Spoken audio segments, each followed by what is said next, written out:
घेता सज्जनाची नावे, नेघे माझी वाचा तुटे महाला भपुकासाठी, विश्रांतीचा ठाव पायी संताची अभाव, नेघे माझी वाचा तुटे महाला भपुकासाठी, तुका म्हणे पापे जाती संताची आजपे, नेघे माझी वाचा तुटी महाला भपुकासाठी। पांडुरंगा गुरु प्रथमाय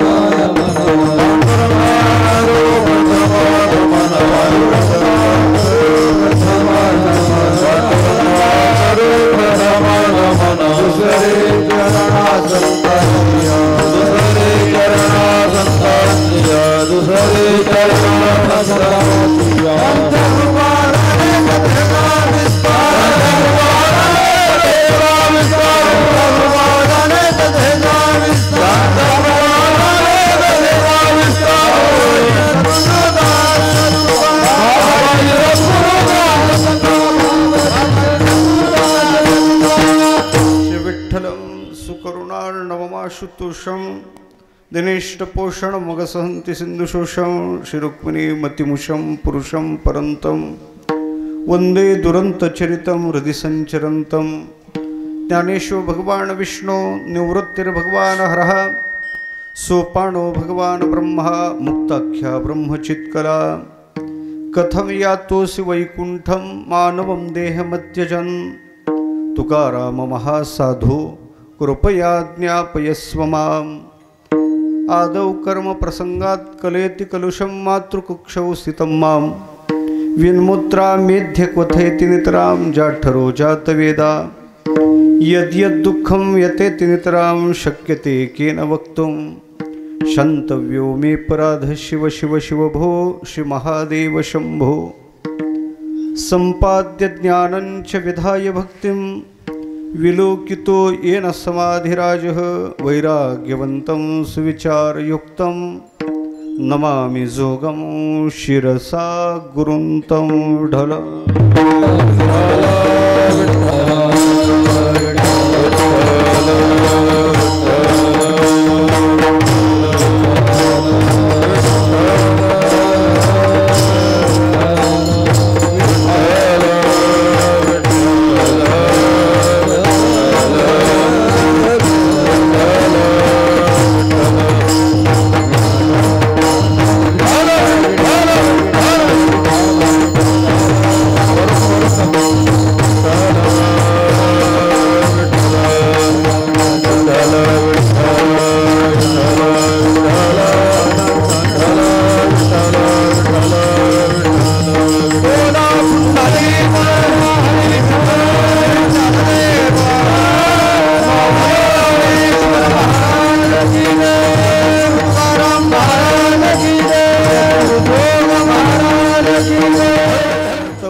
पुण्यवंत भावे गीता सज्जनाची नावे, नेघे माझी वाचा तुटे महाला भुपकासाठी। प्रस्तुत प्राप्तस्थळी प्राप्त संगी कीर्तन रूपी सेवेकरिता निवडलेला अभंग, वैराग्य रागरस जगद्गुरु तुकोबार महाराज यांचा चार चरणाचा सज्जनाचं चिंतन केल्यानंतर आपल्या जीवनात काय फलश्रुती प्राप्त होते याचं चिंतन मांडणार आहे। विठ्ठल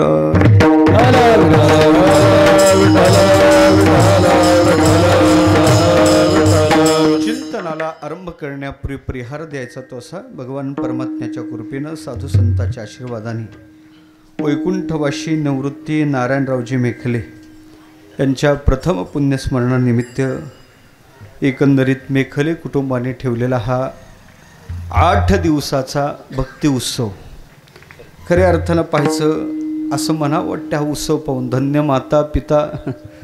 मुलाच्या अंतःकरणात पित्याच्या विषयी श्रद्धा जागृत होण्यासाठी पिताही तसा लागतो बरं का।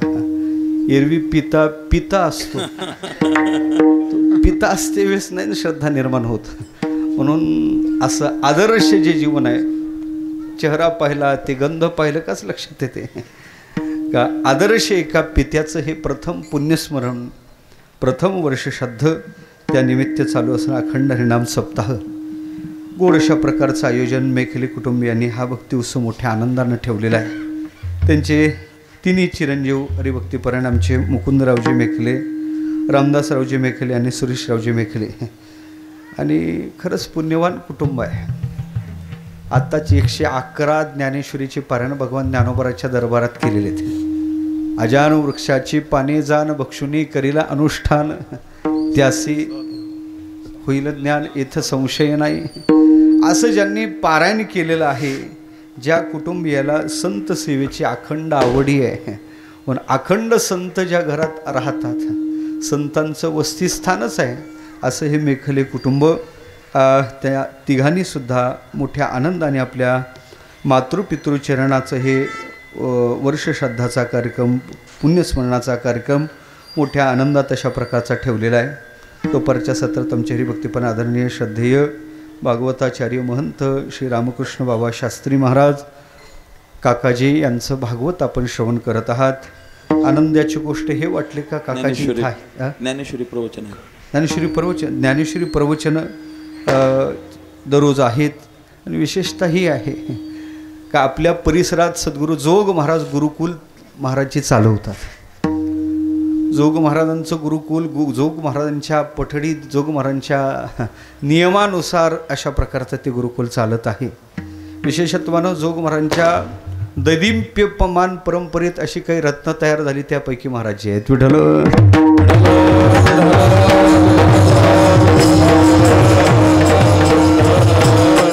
म्हणून गोड अशा प्रकारचं आयोजन आहे. आमचे हरिभक्तीपरायण हनुमंतजीराव महाराज पल्ले, आमचे हरिभक्तीपरायण अमोर महाराज पल्ले यांच्या मार्गदर्शनात, हरिभक्तीपरायण आमचे गोपीनाथ महाराज आळंदीकर यांच्या मार्गदर्शनात हा भक्ती उत्सव मोठ्या आनंदात चालू आहे. गंधर्वासारखी गायक मंडळी, इंद्रासारखी वादक मंडळी आहेत. हरिभक्तीपरायण अभिनव गंधर्व आमचे कुंदन महाराज आहेत, कुलदीप महाराज आहेत, अमोल महाराज आहेत, हनुमंत महाराज आहे, हरिदास महाराज आहे, बलराम महाराज आहेत. पहिल्याच दिवशी महाराजांची सेवा झालेली आहे. आणि आज आवर्जून कीर्तनाला उपस्थित आमचे हरिभक्तीपरायण भूषण महाराज आहेत. गोड मृदंगाची साथ करणारे इंद्रासारखी वादक मंडळी आहेत. परिसरातली भगवत भक्त टाळकरी मंडळी, गोड अशा प्रकारची वारकरी मंडळी आहे.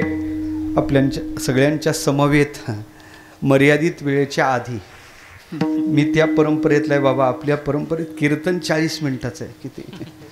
40 मिनिटाचं. म्हणून मग 40 मिनिटातही कीर्तन, म्हणजे व्यासकथाही जमते आणि समास कथाही जमते. म्हणून आपल्याला आज व्यासकथा नाही तर समास कथा करायची. विठ्ठल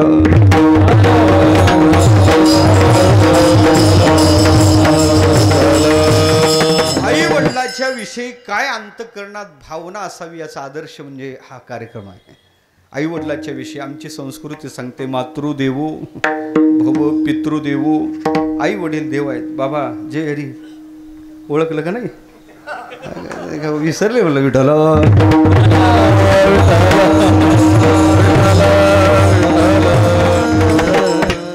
बाबा पुढंच आहेत माझ्या, आलं का लक्षात? पण खऱ्या अर्थानं आई वडिलाच्या विषयी कोणती भावना असावी, मात्या पित्याच्या विषयी अंतःकरणात काय भाव असावा. भगवान परमात्म्याला विग्रह धारण करून प्रत्येकापर्यंत पोहोचणं शक्य नाही देवा. म्हणून देवानीच आई वडिलाची रूप धारण केली. आई वडील म्हणजे प्रत्यक्ष आई वडिलाची सेवा तशा प्रकारची करावी, देव म्हणून करावी. काही कमी पडत नाही, काही कमी नाही. त्यांना देव म्हणून साधना केली, काही करावं लागत नाही. महाभारतातला एक प्रसंग आठवतो. कौशिक नावाचे एक ब्राह्मण अरण्यात तपसाधना करतात. तपास सामर्थ्य आलेलं आहे आणि त्या तपाच्या अभिनिवेशात आविर्भावात त्यांनी वर पाहिलं, वर बगळी ओरडत होती. तपात व्यत्यय म्हणून बगळीकडं पाहिलं, बगळी जळून खाली पडली, खाक झाली. आणि त्यांना वाटलं काय माझ्या तपास सामर्थ्य आलं. त्याच आविर्भावात मधुकरीसाठी गावात गेले. मधुकरी मागतोस एका दारात उभे आहेत. ओम भोवती भिक्षम दे आलक पुकारला. पतिव्रता माऊलीचं दार आहे. ती माऊली पतीच्या सेवेत तत्पर आहे. कोणीतरी भिक्षुक दारात आलेला आहे आणि भिक्षुक आलेला दारातला मधुकरीसाठी पुन्हा पुन्हा आलक पुकारत आहे. बिचारी पती सेवा तत्पर आहे, पातिव्रत्याचं पालन करणारी माऊली आहे. पती जेवत आहे, मोठा धर्मसंकट पडलं दारात, अतिथी धर्म आहे. आणि इथं माझा खऱ्या अर्थानं पाहायचं झालं तर माझा पातिव्रत्य धर्म आहे, त्याचंही मला पालन करणं गरजेचं आहे. आता एका धर्मात मी रत आहे, दुसरा धर्म कसा सांभाळायचा मोठा प्रश्न पडला. पतीचं जेवण आटोपलं, बिचाऱ्यानं हातात काही धान्य वाढायला घेतलं. दाराच्या दिशेनं भिक्षुकाच्या दिशेनं निघल्यात. गेल्यानंतर त्या भिक्षुकाला भरपूर वेळ दारात प्रतीक्षा करावी लागली. राग आला. राग आला, त्याचा राग अनावर झाला. अनावर झाला म्हणजे तळपायाची आग. तळपायाची आग तुम्हीच पाहिजे बाबा, बरं झालं तुम्ही आले. तळपायाची आग म्हणजे तुमच्याकडे मस्तकाच जाते, मला वाटलं खाली जाते का. ती वर गेली आणि वर गेल्यानंतर झालं असं, ते असा लाल लाल झाला, डोळ्यातून अंगार बाहेर पडत आहे. त्या माऊलीच्या लक्षात आलं आपण इतक्या वेळ एखाद्या तपस्व्याला आपल्या दारात तिष्ठत ठेवणं बरं नाही. वाईट वाटलं तिला. तिनं हात जोडले, महाराज मी क्षमा प्रार्थी आहे, खऱ्या अर्थानं पाहायचं झालं तर तुमच्यासारख्या साधूला तपातला वेळ काढून माझ्या दारात प्रतीक्षित ठेवणं मला बरं वाटलं नाही, पण नाविलाज होता महाराज. पती जेवत होते, मला येणं शक्य झालं नाही, मला थोडं माफ करा बरं का महाराज. तरी बुवा काही शांत होत नाही. पुन्हा पुन्हा ती माफी मागू लागले, पायात जवळ हात नेले, तरी बुवा काही शांत होत नव्हता. त्या मावशीनं सांगितलं पुन्हा पुन्हा तुम्हाला माफी मागते महाराज, तुम्ही शांत व्हायला पाहिजे. तुम्ही बुवानी शांत, एवढा राग साधूला काही कामाचा नाही. आणि हे सगळं बोलता बोलता बोलता तरी बुवा काही शांत होत नाही. शेवटी तिने एकच वाक्य वापरलं, महाराज मी तुम्हाला पुन्हा पुन्हा क्षमा मागते, तुम्ही क्षमा करायला पाहिजे. आणि याच्यापेक्षा तुम्ही रागानं पाहिलं नाही केली क्षमा तर जळून खाक व्हाय. मी काही बगळी नाही बरं का. काय बोलली ते, जळून खाक व्हायला मी काही बगळी नाही. आणि मग हे शब्द त्यानं ऐकले, जेवढा पारा चढला होता तेवढाच उतरला. मग त्यानं हात तिला जोडले, म्हणे हे देवी, अरण्यात मी बगळीकडे रागानं पाहिलं, त्या तपोबलामुळे ती बगळी जळून खाक झाली, हे तुला कोणी सांगितलं. ती म्हणे महाराज हे सांगाव कशाला काय लागते, तुम्ही बुवा लोक काय उचापत्या करता, मला बसल्या जागी कळते. बसल्या जागी कळते, बसल्या जागी कळते म्हणल्यानंतर तिनं विचारलं हे कशामुळं कळते. काही नाही, मी पतिव्रत आहे. पातिव्रत्याचं सामर्थ्य सामान्य नाही महाराज. पातिव्रत्य धर्माच्या पालनानं त्रैलोक्यातला सगळा बोध बसल्या जागी होते. मला कळते असं समजू नका महाराज. आमच्या गावात एक दुकान आहे, आलं का लक्षात, ती तुम्हाला सांगतील. त्याला वाटलं ही ठीक आहे पातिव्रत्याचं पालन, त्याचं दुकान आहे, व्यवसाय नीट नाही, तो कसं काय सांगेल. पण जिज्ञासा निर्माण झाली, जिज्ञासा पोटी त्या दुकानाच्या दिशेनं, चौकाच्या दिशेनं गेला. त्या दुकानात नेमकीच गर्दी. कोणाच्या सुपीक बुद्धी, कोरोना झालेला, नुकताच कोरोना होता, आटोपलेला, कोणाच्या बुद्धीतून आलं होतं म्हणे का ते खाल्लं म्हणजे ते होत नाही. आलं होतं कोणाच्या बुद्धीतून. खरं सांगू का बाबाजी, काही चांगल्या चांगल्या माळकऱ्याने सुद्धा काढल्या आणि त्याच्या नादी लागली ते आधी गेले. आलं लक्षात. त्या दुकानात गर्दीच गर्दीने हे बाबा गेले, जय रे महाराज जय रे, इकडं कुठं. आणि त्याच्यात लोकांनी त्यांच्याकडे पाहिलं, महाराज का तुम्ही का इकडं का. महाराज म्हणजे अख्ख्या गावाचा मेवना कोणी उडवा. आणि झालं असं त्या साधूला असं बोलल्यानंतर त्याला वाटलं कोणाचं तोंड पाहिलं का आलो बाबा आपण. तेवढ्यात दुकानदाराचं लक्ष त्या साधूकडे गेलं, त्या तपस्व्याकडे गेलं, कौशिकाकडे गेलं. ओ महाराज जय री तुम्ही माझ्याचकडे आलात ना, आणि त्या पतिव्रता माऊलीनं तुम्हाला पाठवलं ना. मग मात्र गार झाला. आणि तुम्ही काल ते बगळी जाळली ना तिथं. मग तो बाबा गारच झाला. दुकानात आला, हात जोडले, म्हणे बाबा हे तुला कोणी सांगितलं. तिनं सांगितलं का तुला. म्हणजे महाराज सांगण्याची गरज नाही. कुठं काय त्रैलोक्यात चाललंय मला बसल्या जागी कळते. कशानं कळते तुला सगळं. कळण्याच्या पाठीमागं कोणती शास्त्र तू शिकलास का, कोणती अशी साधना केली, कोणतं अनुष्ठान केलं त्यानं तुला हे सगळं कळते. त्याने उत्तर दिलं, म्हणे महाराज मी काहीच शिकलो नाही, काही अनुष्ठान केलं नाही, पण एक आहे, मी माझ्या 2 देवतेची निष्ठेनं सेवा करतो, त्यांना प्रसन्न करतो आणि मग माझा व्यवसाय करतो. असे कोणते देव आहेत बाबा तुझे, मला कळू दे. त्या देवाची मी साधना करेल. म्हणे तुम्हाला पाहायचं, दुपारची वेळ झाली होती, दुकान बंद केलं. आणि तो व्याध, त्याचं नाव धर्मव्याध आहे. आणि त्यांनी त्या कौशिक ब्राह्मणाला आपल्या घरी नेलं. 2 पलंग होते, एका पलंगावर माता होती आणि एका पलंगावर पिता होते. म्हणे महाराज हे माझं मातृतीर्थ आणि माझं पितृतीर्थ आहे. या 2 देवतेची मी निष्ठेनं सेवा करतो, यांना प्रसन्न ठेवतो आणि मग माझ्या कामाला लागतो. महाराज खरं सांगू, यांच्या केवळ कृपेनं त्रैलोक्यात कुठं काय चाललं ते मला बसल्या जागी कळते. काय आईवडिलाची सेवा करावी, का आईवडिलाची सेवा, त्रैलोक्यातला बोध बसल्या जागी प्राप्त करायचा झाला. महाभारत प्रमाण आहे आपल्याला. म्हणून आईवडिलाची सेवा केली पाहिजे. आई वडील फार महत्त्वाचे आहेत तेव्हा. आपली संस्कृती कृतज्ञ कृतज्ञ नाही. कृतज्ञता आहे आपल्या संस्कृतीत, कृतज्ञता नाही. म्हणून आपल्या जीवनात उपकार आहेत आईचे वडिलाचे. तो कुंभारदादा गाडगं घडवत असतो. गाडगं घडवतो ना, गाडगं घडवत असतो, चाकावरती गाडगं घडवतो, त्याला आकार देतो. आकार देतोस किती हाताने आकार देतो तो कुंभार? किती हात आहेत तुमच्याकडं? 2. ते दोन्ही हाताने तो आकार देतो. एक हात कुंभार दादा त्या गाडग्याच्या आत टाकतो आणि एक हात थापटणे घेऊन वर ठेवतो. मला वाटते ते गाडगं घडण्यासाठी कोणता हात महत्वाचा आहे, आतला का बाहेरचा? कोणत्या हाताने ते गाडगं घडल्या जाते? आतला हात महत्वाचा आहे का बाहेरचा हात महत्वाचा आहे? बाहेरचा. आणि आत नाहीच टाकलं तर काय बाहेरून किती ठोकाल तुम्ही? अलग लक्षात. म्हणून त्यांना म्हणलं का ते तुम्हीच पाहिजे. त्यांचा आमचा संबंध वेगळा आहे.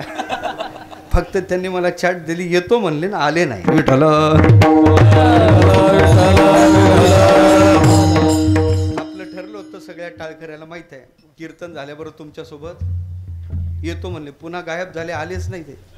आत्ताच कीर्तनात दिसलेत मला. मला सांगायचं काय, दोन्ही हात महत्वाचे आहेत देवा. एक हात त्या गाडग्याला आतून आधार देतो आणि एक थापटून आकार देतो. थापटून त्याला आकार देतो.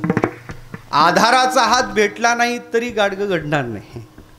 आणि मला वाटते आकाराचा हात जरी त्याला लागला नाही, आकाराचा हात त्या गाडग्याला लागला नाही तर त्याला आकार येणार नाही, त्याची किंमत वाढणार नाही. आधारही महत्वाचा आहे ना आकारही महत्वाचा आहे. दोन्ही हात महत्वाचे आहे. गाडग्यासाठी दोन्ही हात महत्वाचे आहेत. आधाराचाही महत्वाचा आहे ना आकाराचाही महत्वाचा आहे. मला वाटते आधाराचा हात गाडगं घडण्यासाठी आहे तो आईचा हात आहे आणि आकाराचा हात जो आहे तो बापाचा हात आहे. वरून थापटणारा हात कधी कधी आकाराचा हात दिसतो कधी कधी थापटतो दिसतो, पण त्याच्याविषयी फार प्रेम राहत नाही. पण मी सांगतो देवा, या गाडग्याची किंमत वाढण्यासाठी आकाराचा हात जितका आधाराचा हात जितका महत्वाचा आहे तितकाच आकाराचा आहे. विठ्ठल म्हणून जोपर्यंत आई वडील आहेत हे गाडगं त्यांनी घडवलं, याला किंमत प्राप्त करून दिली.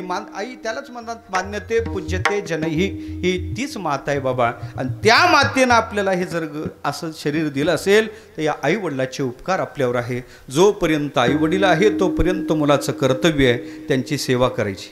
आणि गेल्यानंतर माता पितर मरणे अंकित जे दिवस, ते दिवस लक्षात ठेवायचे. कमीत कमी 3 दिवस तरी त्यांचं स्मरण करायचं. कोणकोणते 3 दिवस? पहिला दिवस आहे त्यांची वार्षिक तिथी, दुसरा दिवस आहे पितृपंधरवाड्यात त्यांची तिथी, आणि तिसरा दिवस आहे अक्षय तृतीया. या 3 दिवसात आपल्या पितराचं स्मरण करून त्यांची उत्तर क्रिया करून पितृकार्य करून त्यांना पुन्हा नरकातून तारतो. तोच खरा पुत्र आहे. म्हणून अतिशय गोड अशा प्रकारचं हे आयोजन आहे. आई वडिलाच्या विषयीची अंतःकरणातली कृतज्ञता. हे वारकरी संप्रदायात आणि आमचा देवच कोणाच्या पुण्याने आला तर त्याच्या पाठीमागची पुण्य एकच आहे. पितृसेवा पुण्य लाधला निधान. पितृसेवा पुण्य. पुंडलिके काय केले? परब्रह्म उभे ठेले. आराधिला पुंडलिके जननी पूजोनी जनके. कितीतरी प्रमाणात सांगायला जमतील, गड्याकडे पाहून चालत आहे मी. पण मला सांगायचं काय तर या सगळ्याचा विचार करायचा झाला तर आई वडिलाच्या विषयी अंतःकरणातली ही कृतज्ञ भाव, अतिशय गोड अशा प्रकारचा भाव. हा कार्यक्रम आदर्श आहे. अविचाराचा झंझावात जगात सुटलेला आहे. वृद्धाश्रम वाढत आहेत. आई वडिलाला मी खऱ्या अर्थानं पाहायचं झालं तर कोणत्या वृद्धाश्रमात टाकतो? आज घरातसुद्धा सेवा घडत नाही. अशाही काळात, अशा विकराल कलिकालात आई वडिलाचा एवढा मोठा उत्सव करणं मला वाटते धन्यतेला पात्र आहेत. विठ्ठल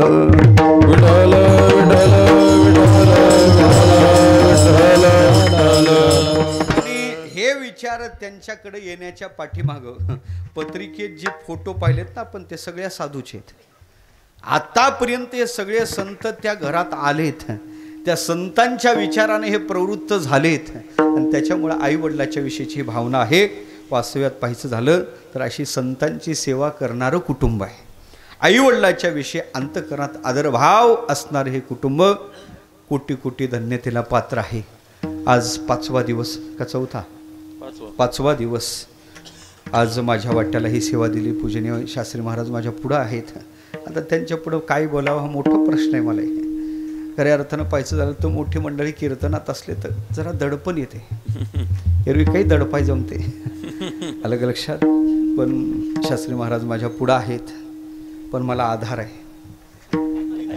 अलग लक्षात. त्यांचा आधार धरून मी कीर्तन करणार आहे. अलग लक्षात. म्हणून असं आपल्या मर्यादित वेळ चिंतन करणार आहे. अभंग अतिशय गोड आहे.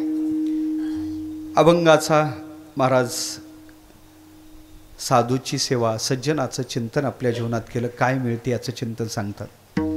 आपल्या जीवनात संत आपण काय करावं आणि त्यांनी काय मिळवावं, त्याच्यासाठी काय करावं हे दोन्ही सांगतात. साध्य साधनाचा विचार संत आपल्या पुढे ठेवत असतात.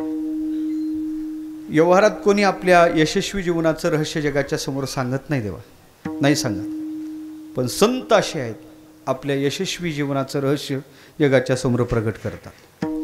जगात पाहायचं झालं तर लोक असे आहेत नाही सांगत. आणि आपला अनुभव तरी काय जगाच्या समोर कथन करणं योग्य आहे? आपला अनुभव फायद्याचा आहे नाही, मर्यादित आहे, परिच्छिन्न आहे. आपल्या अनुभवाचा विषय संसार आहे आणि आपला अनुभव दुःखाचा आहे. जगाच्या समोर मांडणं चांगलं नाही. घरात 4 बायका आपलं 4 लाता बायकोनं घातल्या चौकात येऊन सांगायचं म्हणते का हो आज माझ्या बायकोनं 4 लाता घातल्या म्हणून नाही सांगायचं.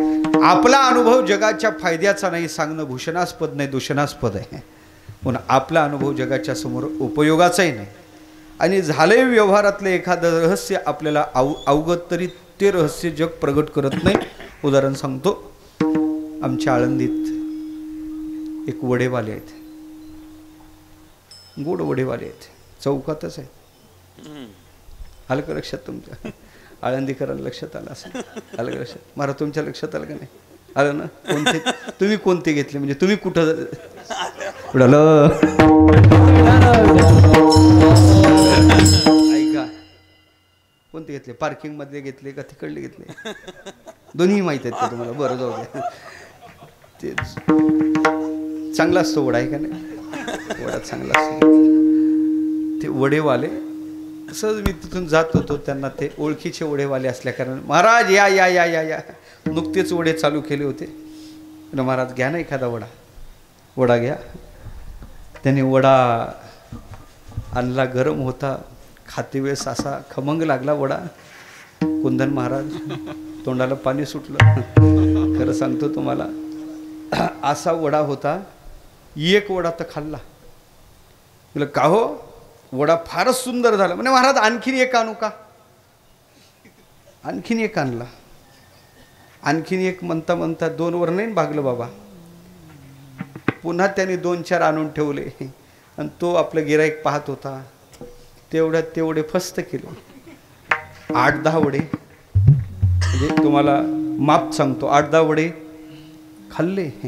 आणि 8-10 वडे खाल्ल्यावर झालं असं बरं वाटलं, तृप्ती. दुसऱ्या दिवशी त्याच वाटेला जात होतो. नेमकी तीच वेळ होती. वड्याची आठवण झाली आणि मला कालची आठवण झाली. काल वडे खाल्ले होते ना. आणि ते वडा पाहिला, प्रिय वृत्ती जागृत झाली. तो वडा पुन्हा त्याने, ओ महाराज या या या या या या या आत्ताच चालू केलं महाराज, घेता का? आणि काल त्यानं मला माहित होतं माझं माप काय. त्याने 8-10 पुढे ठेवलेले होते. दुसरे दिवशी खाल्ले. तिसरे दिवशी त्याच वाटेला गेलो, खाल्ले. फुकट होते, काही द्यायचं नव्हतं घ्यायचं नव्हतं. हे काही बरं वाटलं नाही. 2-4 दिवस चाललं मला ते काही बरं वाटलं नाही. माझंच मन मला खात होतं. मला फुकट किती खायचं. आणि मग शेवटी त्यांना म्हटलं का हो भाऊसाहेब, तुमचा वडा फार चांगला होतो. हे मटेरियल कसं वापरता, मसाला कसा तयार करता, याची रेसिपी सांगता का? रेसिपी ते म्हणे महाराज आज नाही, महिनाभर या आणि फुकट खाऊन जा. काय म्हणला? महिनाभर या आणि फुकट खाऊन जा, पण रेसिपी विचारू नका. मला सांगायचं काय, आलं का लक्षात तुमच्या? जगात आपल्या यशाचं रहस्य, जगात आपल्या साध्याचं रहस्य जग नाही प्रगट करत, तेव्हा सांगत नाही. याचा अर्थ मी वडे खाय जातो असा नाही बरं का. मी बाहेर जात नाही, मला ते सांगायचं आहे. आम्ही बाहेरचं खातच नाही. तुम्हाला पटाव म्हणून सांगितलं, आलं का लक्षात? नाही तर तुमचा पुन्हा गैरसमज होईल का बाबा वडे खायला जातात का?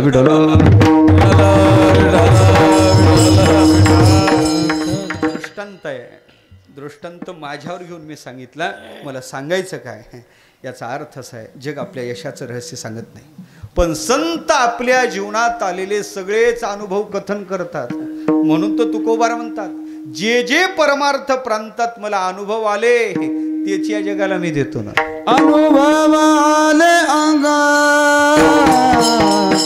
त्या जगा देत असो, त्या जगा देत असे, त्या जगा देत असे.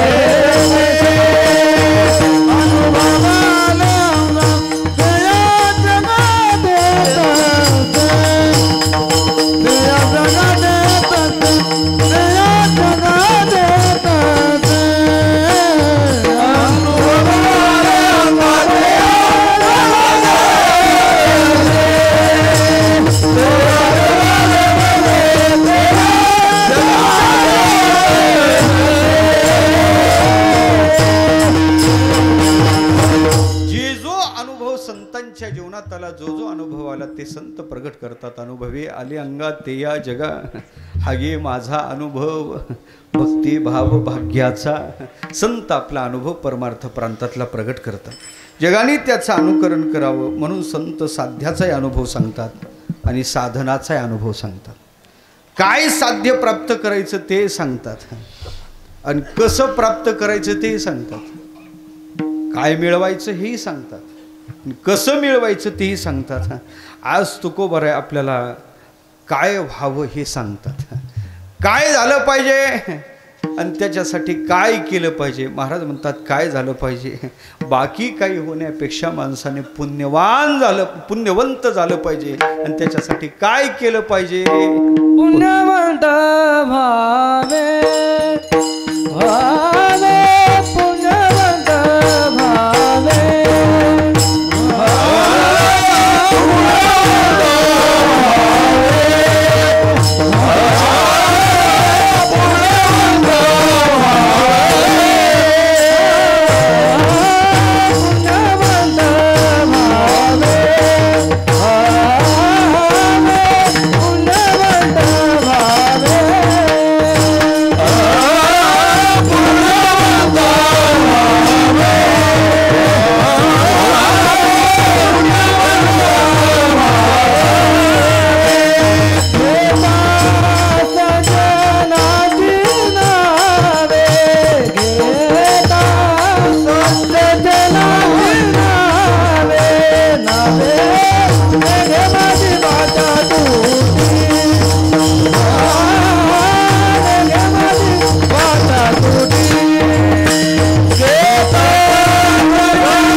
पुण्यवंत व्हावे.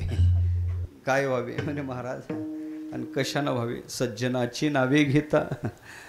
परत विचारलं महाराज जगात लोक काय काय व्हावे म्हणतात, तुम्ही म्हणता पुण्यवंत. कोण विचारते तुमच्या पुण्यवंत? तुम्ही म्हणायला पाहिजे होतं जगाचा विचार करा, जगाला काय काय व्हावं वाटतं, तुम्ही म्हणता पुण्यवंत. कोण विचारते तुमच्या पुण्यवंतपणाला? तुम्ही म्हणायला पाहिजे होतं काय काय खुर्चीवंत व्हावे, मान्यवंत व्हावे, तुम्ही म्हणायला पाहिजे होतं गुणवंत व्हावे, विद्यावंत व्हावे. आता घ्या ना सगळ्याला लावा ना वंत प्रत्यय. आणि काहीच नसेल तर सगळ्याला एक इच्छा आहे, सगळ्याला एक इच्छा आहे. काय सगळ्या सध्या एक आहे, मेळा वाटते. मेळा वाटते ना रात्रीचा. बाबा रात्रीचा पुढं बोला. रात्रीचा दिवस, हाडाचे रक्ताचं हे सगळं पुराण चालू आहे आपलं. कशासाठी चाललो आहे? कशासाठी? एकच अपेक्षा आहे सध्या आपल्याला, धनवंत व्हावे. तुम्ही म्हणता पुण्यवंत. कोण विचारते तुमच्या पुण्याला महाराज? जग कोणीकडे चाललं आणि तुम्ही सांगता काय? जगात अपेक्षा आहे खुर्चीवंत व्हावे, मान्यवंत व्हावे, गुणवंत व्हावे, विद्यावंत व्हावे, आधी करून हे धनवंत व्हावे, ही अपेक्षा. तुम्ही म्हणता पुण्यवंत. कोण विचारते तुमच्या पुण्याला? या जगतात लोक याच्यासाठी नाही प्रयत्न करत पुण्यवंत होण्यासाठी, याच्यासाठी प्रयत्न चालले. महाराज म्हणे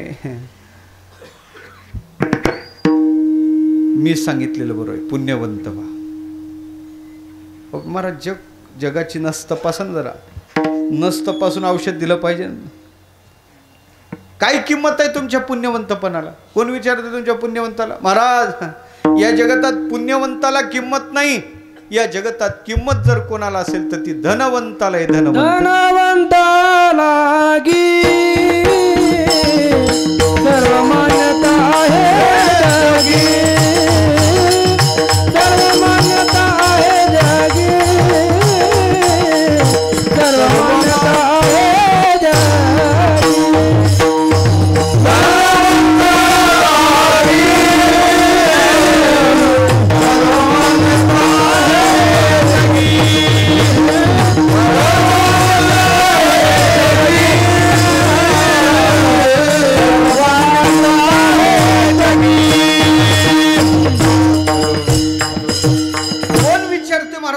पुण्याला तुम्ही म्हणता पुण्यवंत व्हावे. महाराज या जगतात पुण्यवंताला किंमत नाही, धनवंताला किंमत आहे. ज्याच्याकडे पैसा आहे, काय म्हणतात ते, यस्य अस्ति वित्तम स नरकुलिनः स पंडितः स एव भक्ता. सुभाषितकारांनी आपल्याला सगळं सर्वे गुणः बस कांचनम आश्रयन्ते. महाराज कोण विचारते तुमच्या पुण्याला? या जगताचा विचार करायचा झाला तर या जगतात धनवंताला किंमत आहे. कल्पना करा, जगताची राहटी पुण्याला धरून चालत नाही महाराज, धनाला धरून चालते. तुम्ही म्हणाय पाहिजे होतं धनवंत व्हावे, तुम्ही म्हणता पुण्यवंत व्हावे. जगताची राहटी धनाला धरून चालते. काही हबप मंडळी लातूरून बसलेत, घरणीला अखंड हरिनाम सप्ताह आहे. सप्तासाठी येत आहेत, लातूरून बसमध्ये बसले, एस टी बसमध्ये. बाबा मला तुमचा शब्दही नाही ऐकवला. हा पुण्य लागेल. काय म्हणलं? पुण्य लागेल. काय म्हणलं असेल तिकीट मास्तर? माझ्या भाषेत सांगतो, गुरुवारी वैद्य बाबाच्या भाषेत सांगू. ऐका ऐका.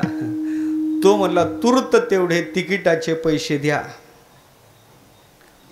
भाड्याचे तेवढे पैसे द्या, नाही तर गाडीच्या खाली उतरा. चालते गाडीत पुण्य?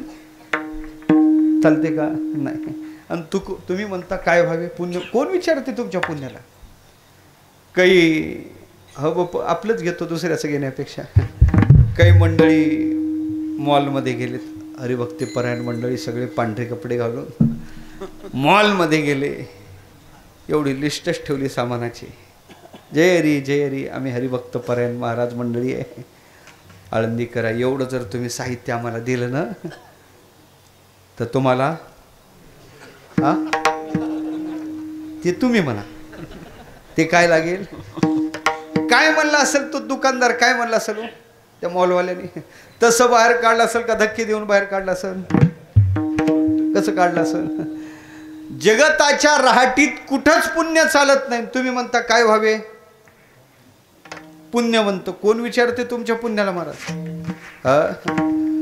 या जगतात पैसा पाहिजे, पैशाला किंमत आहे. धनाला किंमत आहे, पुण्याला कोणी विचारत नाही. तुकोबारावने भल्या माणसा तो पैशाला धन म्हणतो का?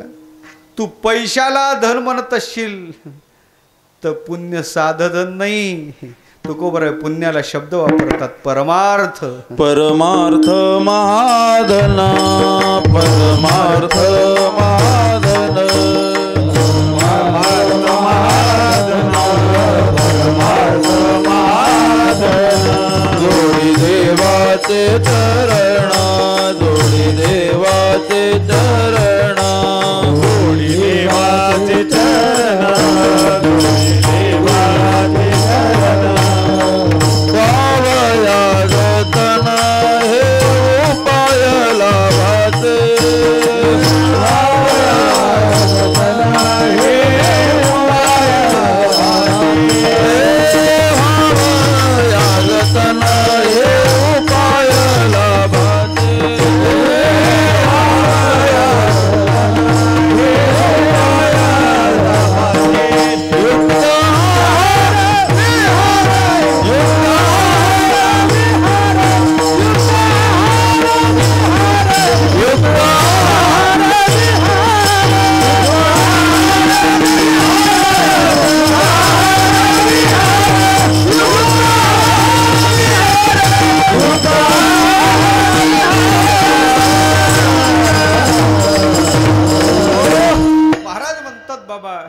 पैसा धन असेल तर पुण्य नाम परमार्थ महाधन आहे. म्हणे महाराज महाधन कसं म्हणताव? दुकानात चालत नाही, गाडीत चालत नाही, जगताच्या राटीत कुठं चालत नाही, महाधन कसं म्हणता? तुकोबारा म्हणे तुझं जिथं चालत नाही तिथं आमचं चालते. म्हणे आमचं कुठं चालत नाही? आमचं कुठं चालत नाही? खरं सांगा बरं, तुमचं कोरोनात चाललं का? बँकेतलं बँकेत, तिजोरीतलं तिजोरीत, खिशातलं खिशात नाही चालत महाराज. आणि तिथं तर काहीच चालत नाही. मग ते न चले काही, जागच्या जागी राहते पण तिथं एकच चालते, त्याला म्हणतात संचित नाम पुण्य. ते पुण्यरूपी चलन. का म्हणतो तुम्हाला पुण्यवंत व्हा? का म्हणत नाही धनवंत व्हा? बाबा धनाला मर्यादा आहेत, त्या मर्यादा पुण्यरूपी चलनाला नाहीत. धनाला मर्यादा आहे, पहिली धनाला मर्यादा आहे देशाची, दुसरी मर्यादा आहे कालाची, आणि तिसरी मर्यादा आहे जन्माची. या तिन्ही मर्यादा पुण्यरूपी चलनाला नाहीत.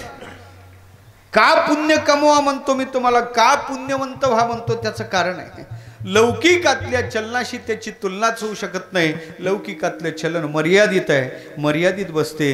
देशाच्या काळाच्या जन्माच्या मर्यादेत आहे, देशाची मर्यादा आहे. या देशातलं त्या देशात चालत नाही. इकडे रुपये, तिकडे काय पाहिजे? डॉलर पाहिजे. आपलं नाही चलन चालत. देशाची मर्यादा आहे, कालाची मर्यादा आहे. एका कालातलं चलन दुसऱ्या कालात चालत नाही. प्रसंग सांगतो. मी सकाळी सकाळी भगवान ज्ञानोबाच्या दर्शनाला मंदिरात गेलो. त्या नोटा बंद झाल्या होत्या ना मध्यंतरी. एक भिकारीला मारत होता दारात. ती ओरडत होती. मी गेलो, मला बाबा का मारतो? म्हणे बुवा नवरा बायकोची भांडण आहे बुवा, आणि यात पडू नये. का उचापत्या बुवाला काही कामाचे नाही. अरे तुझी बायको पण माग का मारतो? म्हणे तुम्हाला ऐकायचं? त्या पारीवर ती बसते, या पारीवर मी बसतो. दिवसभर आम्ही भीक मागतो. लोक आम्हाला 4 आणि 8 रुपये टाकतात. दिवसाकाठी 500-700 तिच्याकडे गोळा होतात, 500-700 माझ्याकडं. ते सुट्टे चिल्लर म्हणता का? सुट्टे म्हणता बाबा, चिल्लर. ते चिल्लर तिच्याकडं खुर्दात असा गोळा होते, माझ्याकडं एवढा गोळा होते. एवढा लग आठवडं घरी गेल्यावर तुझे किती माझे किती मोजण्यात येते. आणि ते मोजल्यानंतर कधी कधी माझ्यातले काढते, तिचे वाढवते. पण ते सुट्टे, ते चिल्लर तिला घरात जमतच नाही. ते चिल्लर घेते, दुकानदाराकडे जाते, दुकानदाराला मोजून देते, 1000-500ची नोट करूनच आणते. महाराज काल रात्री कानावर बातमी होती, उद्यापासून 1000-500च्या नोटा बंद. सकाळी पेपर पाहिला, फ्रंट पेजला पहिल्या पानावर बातमी होती, आजपासून बंद. आता तुम्ही सांगा महाराज, हिनं मला किती बुडवलं. म्हणलं बायको कुठं नवऱ्याला बुडवत असते करायच्या. म्हणे महाराज खरं सांगू का तुम्हाला, हिनं किती बुडवलं? म्हणलं झालं काय? त्यांनी दिलेलं उत्तर फार महत्वाचं आहे. म्हणे महाराज तुम्ही सांगा, आमच्यासारख्या गरीबाला 10 लाख कोण बदलून देणार आहे? मी फक्त तुम्हाला मंदिरासमोरचा भिकारी सांगितला, आणखीन मंत्रालयातला बाकी आहे. विठ्ठल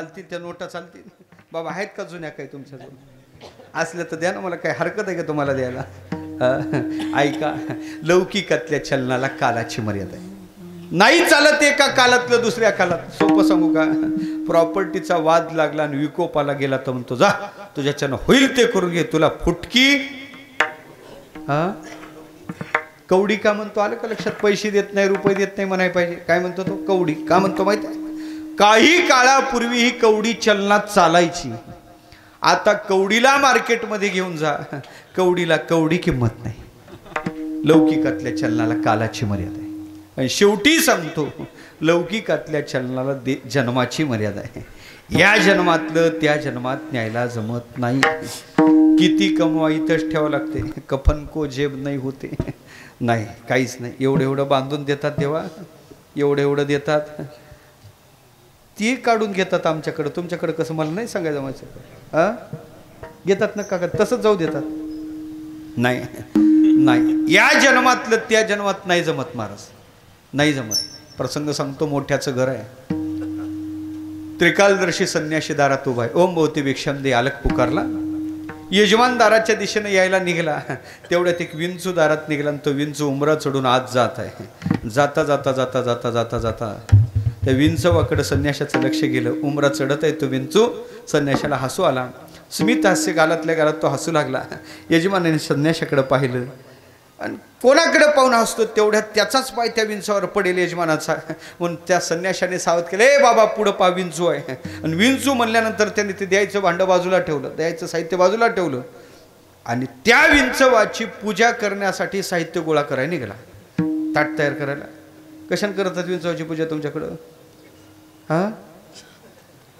आमच्याकडं काठी नाही काठी कशाला लागते विंचवाच्या पूजेला चांगली पैजार पाहिजे चांगली बांधून आणलेली असलं कोल्हापुरी त्यानं चप्पल उचलली ते बस विंचवावर अशी उगारल्याबरोबर त्या संन्याशाने त्याचा हात पकडला ए काय करतो म्हणे महाराज दिसत नाही विंचू तुम्हीच दाखवला विंचू घरात गेला तर कोणाला चावा घेईल कोणाला वेदना करील म्हणून त्याला मारून टाकतो त्या संन्याशाने सांगितलं ए बाबा विंचू मारू नको म्हणे का मारू नको अहो म्हणे महाराज विंचू आहे मारला पाहिजे घरात गेला चावल ना कोणाला मारू द्या ना म्हणे तुला सांगतो नको मारू विंचू म्हणे का मारू नको त्या संन्याशाने सांगितलं तो विंचू साधा नाही म्हणून मारू नको म्हणे कोण आहे तो विंचू कोण आहे ते म्हणे तो विंचू तुझा आज आहे आजा असा कसा झाला म्हणे त्यानं जे तिजोरीत ठेवलं ते सेप ऐकाने पाहण्यासाठी आला मग तर असा राग आला होता म्हाताऱ्यानं आधीच वाटण्यात गोळ घातलेला होता आणि त्याच्यात पुन्हा महाराज जिवंत असेपर्यंत चाब्या दिल्या नव्हत्या मेल्यावर कापून काढावं लागल्या होत्या मग एवढं होतं त्यानं असं केलं आणि एकदाच टाकलं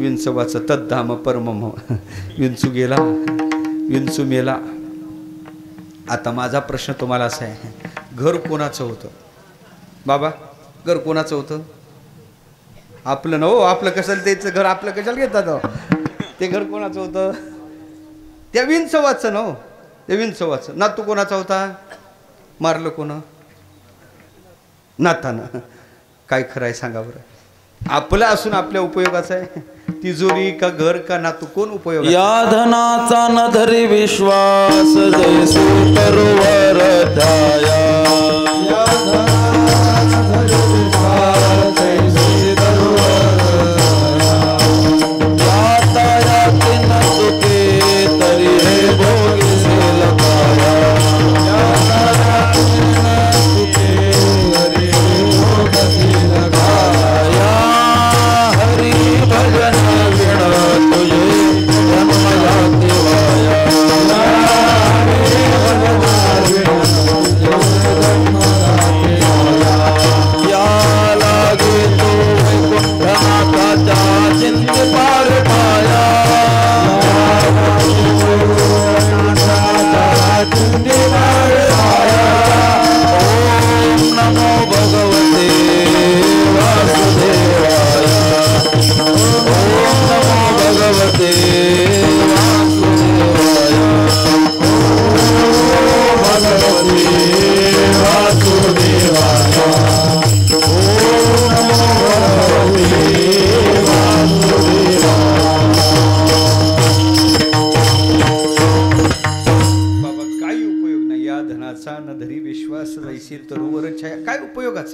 काही नाही. या जन्मातलं त्या जन्मात तुम्हाला न्यायला जमत नाही. माझा विषय चालला लौकिकातल्या चलनाला ह्या तिन्ही मर्यादा आहेत. म्हणून तुकोबारा म्हणतात असं चलन मिळवा. त्या चलनाला एकही मर्यादा नाही, पुण्याला एकही मर्यादा नाही. देशाची नाही, काळाची नाही, जन्माची नाही. इथं कमावलेलं पुण्य तिथं चालते, तिथं कमावलेलं इथं चालते. स्वामी प्रभुपादाच्या चरित्राचा विचार करा. नामसाधनेच्या पुण्यावर हा महात्मा जगाची यात्रा करतो. जवळ काहीच नाही. मला वाटतं पुण्य चालते म्हणून. पुण्य प्रत्येक देशात चालते, पुण्य प्रत्येक कालात चालते. प्रत्येक काल, हो प्रत्येक कालात चालते. सामान्य काल सोडा, ज्या विकराल कलिकाला सामान्य चलन अकार्यक्षम होते त्याही काळात पुण्य चालते. विठ्ठल प्रसंग सांगतो तुम्हाला. घटना सत्य आहे, महाराष्ट्रात घडलेली. भरधाव वेगानं AC स्लीपर लक्झरी बसेस निघल्या. 2:30 वाजता ड्रायव्हरचं गाडीवरचं कंट्रोल सुटलं. ही गाडी समोरच्या गाडीवर जाऊन धडकली. धडक इतकी जोराची होती, दोन्ही गाड्या अर्ध्या एकात एक गेल्या. घटना सत्य आहे, महाराष्ट्रातली आहे. अर्ध्या एकात एक गेल्या. त्याच्यात AC चालू होता. ACच्या गॅसनं पेट घेतला. आधीच लोक तुटले, हात तुट, पाय तुट, मस्तक तुटून पडलेले काही लोक. तेवढ्यात लोक जळत होते, जिवंत जळतात. धावा, वाचवा, आक्रोश चालू आहे. घड्याळात रात्री 2:30 वाजले. वाजवाय कोणी नाही, कोणी नाही. मीडियावाले सकाळी 6 वाजता तिथं पोहोचले. ते विदारक दृश्य टीव्हीला दाखवत होते. प्रत्येक जण हळहळ व्यक्त करत होता, कोणी वाचलं का, कोणी वाचलं का. लोकांनी सांगितलं 3 वाचलेत, हॉस्पिटलमध्ये उपचार घेतात. मीडियावाले तिथं पोहोचले. 2 बेशुद्ध अवस्थेत आहे, एक सावध होता. मीडियाने ती बातमी दाखवण्यासाठी त्याच्यापर्यंत पोहोचले. त्याची मुलाखत घेणं चालू केलं. का रे बाबा, कुठून निघले होते, कुठं जात होते, ड्रायव्हर नशा पाणी होत करून होता का, ब्रेक फेल झाले होते का. असंख्य प्रश्न विचारले, असंख्य.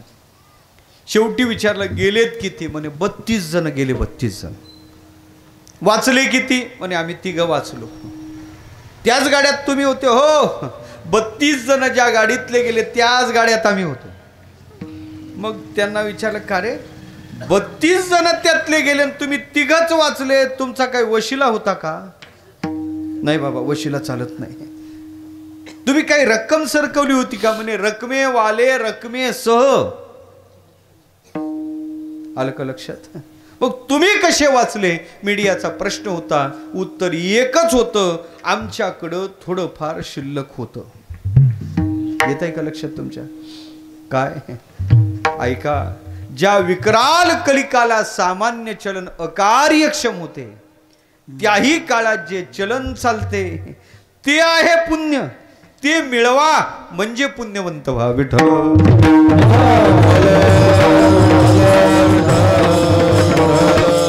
प्रत्येक कालात चालणारं चलन पुण्य आहे देवा. आणि त्याच्या पुढे सांगतो, प्रत्येक जन्मात सुद्धा पुण्य न्यायला जमते. तिळे तिळे पुण्य साचा संग सांगतो. असंच या गावचं त्या गावाला फिरत असतो आम्ही बोंबलत. येईपर्यंत लोकांचा आम्हाला फोन असतो, बुवा कुठपर्यंत आले. गेल्यानंतर बुवा आळंदीला पोचले का, वर पोचले, आणखीन फोन नाही आला. येईपर्यंत फोन असतो, बुवा कुठपर्यंत. आलो बाबा जवळ, 9 ते 11 कीर्तन होतं. बसचा प्रवास. म्हणजे बुवा ऐका, तिथं उतरा आणि तिथून आमच्या खेड्यावरची शेवटची बस लागलेली असेल. शेवटची आहे बरं का बुवा. लवकर उतरा आणि लवकर ती बस पकडून कीर्तनाला या. शेवटच्या बसमधून उतरतो न उतरतो तेवढ्यात खेड्यावरची बस माझ्या डोळ्या देखत काय निघून गेली. मी मोठ्या चिंतेत होतो, आता काय आता काय. तेवढ्यात एकाने मला पाहिलं, माझ्या जवळ आला. म्हणे बुवा दिसतं. म्हणलं बुवाच आहे. कीर्तनकार का. म्हणलं कीर्तनकार. किशोर महाराज मला विचारलं, कोणत्या गावाला जायचं आहे तुम्हाला. कोणत्या गावाला जायचं महाराज. मला अमुक गावाला सप्ताह चालू आहे, तिथं कीर्तन आहे, तिथं जायचं आहे. म्हणजे बुवा त्या गावच्या सगळ्याच बस निघून गेल्या. मला आता काय. म्हणजे महाराज ये काय, तुम्हाला जर कीर्तनापर्यंत पोहोचायचं झालं तर माझी शेवटची ट्रिप आहे. आणि तुम्हाला यायचं झालं तर गाडी भरलेली आहे, पाठीमागून लटका. आला का लक्षात तुमच्या. कोण कोण ते रिक्षावाला. रिक्षावालाच म्हणतात ना. गाडी भरली होती, गाडी भरली होती पण त्याचं पोट खाली होतं आणखीन. ते आणखीन एखादा सापडते का त्या शोधात. महाराज कधी कधी इतकी गाडी भरतात, इतकी स्वतःला बसायला जागा ठेवत नाहीत. जास्त मोठा गचका लागला तर हा बाहेर आणि सगळे आत होते. कधी कधी माझ्या समोर एकदा घटना घडली तिकडं साताऱ्याकडं. म्हणून सांगायचं काय, गाडी भरलेली होती. मी गाडीच्या जवळ गेलो. खोराडे जसे कोंबडे कोंबावे तसे माणसं कोंबले होते. मलाही कीर्तनाला जायचं होतं. असं म्हणतात गरजवंताला अक्कल नसते. माझी अवस्था तीच होती. मलाही कीर्तनाला जायचं म्हणून मी कसा तरी त्या रिक्षाला पाठीमागून लटकलो. खेड्याच्या दिशेने तो रिक्षा खड्डे पास करत करत निघाला. काही अंतर चालून गेल्यावर पाठीमागून एक सफारी गाडी आली. हॉर्न वाजवत होती. मला वाटलं गावकऱ्याला माझी दया आली आणि त्यांनी मला घ्यायला गाडी पाठवली. मी अतिशय आशाळभूत नजरेनं तिकडं पाहिलं. पण ती गाडी मला वाटत होतं महाराज थांबा आम्ही आलो, महाराज बुवा थांबा आम्ही आलो असं म्हणत आहे का. ते हॉर्न वाजवत होतं. मला बरं वाटलं. पण ते हॉर्न मला माझ्यासाठी नव्हतं, ते ओव्हरटेकसाठी वाजवत होतं. मी मागं पाहिलं तेव्हा मला आश्चर्य असं दिसलं. 2 पायाचा ड्रायव्हर ड्रायव्हिंग करत होता आणि शेजारी नाही 4 पायाचा निवांत बसलेला होता. कोण? 4 पायाचा बसलेला कोण? तुम्ही का बोलत नाही काही एवढं? असं उत्तर पाहिजे. कोण होता तो? देवा त्याला कुत्रा कसं म्हणता होतो. एसीत आहे कमीत कमी टॉमी तरी म्हणा ना. कोण बसला होता 4 पायाचा? तो टॉमी निवांत बसलेला. मी त्याच्याकडे पाहिल्यानंतर ते 2 पायाचं मला नाही बोललं. पण ते 4 पायाचं मला म्हणे ए बुवा काय पाहतो माझ्याकडं. कोण म्हणे मला ते? बाबा. ते टॉमी मला म्हणे बुवा काय पाहतो माझ्याकडं. म्हणे महाराज काही सांगता करावं. आणि कुठं ते टॉमी कुठं बोलत असते का असं तुम्हाला प्रश्न पडेल. तर 2 वर्षाखालची घटना पहा. तिकडं ते सातारा सांगली भागात ते कोंबडा बोलला. आठवते का तुम्हाला? अण्णा अण्णा अण्णा अण्णा. तुमच्याच भागात महाराज आलं का लक्षात? कुलदीप महाराजच्या भागात ते कोंबडा काय बोलला? अण्णा अण्णा अण्णा अण्णा. ऐका. आणि 2 महिन्याखाली पालघरला एक कावळा बोलणार. बातम्या पाहिल्या असतील ना तुम्ही. मग मला असं सांगायचंय तुम्हाला, खाणाऱ्या पिणाऱ्याला कावळे कोंबडे बोलवायचं जमत असेल तर मी कमीत कमी माळकरी आहे, मला कुत्राही बोलवायचं जमायचं नाही. तो कुत्रा मला म्हणे बुवा. तो टॉमी काय म्हणे मला? काय म्हणे बाबा? एवढंच नाही पुढचं सांगा ना. तो म्हणे ए बुवा काय पाहतो माझ्याकडं. एवढं म्हणला मला काहीच वाईट वाटलं नाही. त्या टॉमीनं सांगितलं गाडी बुवाच्या जवळ घे. गाडी माझ्याजवळ आली. स्पीड कमी झाला. त्याने काच खाली केला. कोणी? टॉमीनं. आणि काच खाली केल्यानंतर तो माझ्या कानाजवळ येऊन म्हणू लागला. कोण? तो टॉमी. काय म्हणत होता? म्हणे बुवा असाच बोंबलत फिर पहा माझी काय आयुष्य आहे. कोण म्हणू लागलं मला हे? तो टॉमी म्हणू लागला. आता माझा प्रश्न तुम्हाला असा आहे, त्या म्हणजे टॉमीला म्हणजे कुत्र्याला सेपरेट गाडीनं बुवा लटकला का? का? का? हसण्यासाठी नाही सांगितलं मी. का? ऐका. तो कुत्र्याच्या जन्माला गेला तरी ते चलन त्याच्याजवळ आहे.